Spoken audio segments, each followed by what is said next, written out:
Wala pong kasunduang naisapinal ang katatapos na pag-uusap ni US President Donald Trump at Russian President Vladimir Putin sa Alaska.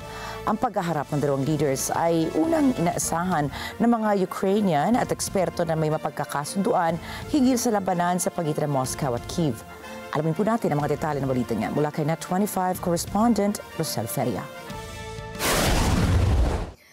Noong Biyernes sa Alaska, matapos ang halos 3 oras na pagpupulong ni President Donald Trump at Russian President Vladimir Putin, humarap ang dalawa sa isang joint press conference. At sa hindi nakabibiglang anunsyo, walang deal na naabot ukol sa Russia-Ukraine conflict. Kinumpirma ni Pangulong Trump na sa kabila ng pagiging produktibo ng kanilang pagpupulong ni Putin, wala anyang naging kasunduan upang maresolba ang laban ng Kyiv at Moscow.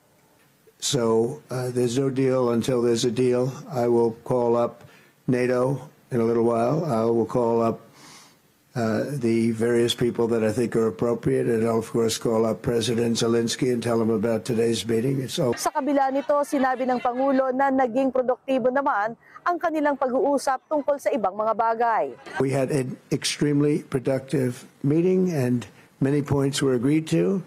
There are just a very few that are left. Some are not that significant. One is probably the most significant, but we have a very good chance of getting there. We didn't get there, but we have a very good chance of getting there. Humarap sina Trump at Putin sa mga mamamahayag ng ilang minuto, subalit hindi tumanggap ng mga katanungan. Hindi malinaw kung nakagawa ba ng mahahalagang hakbang ukol sa tigil putukan o ceasefire na sa ngayoy pinakamalalang labanan sa Europa sa loob ng 80 taon. Rosel Feria para sa Mata ng Agila International, trusted, connected, on point.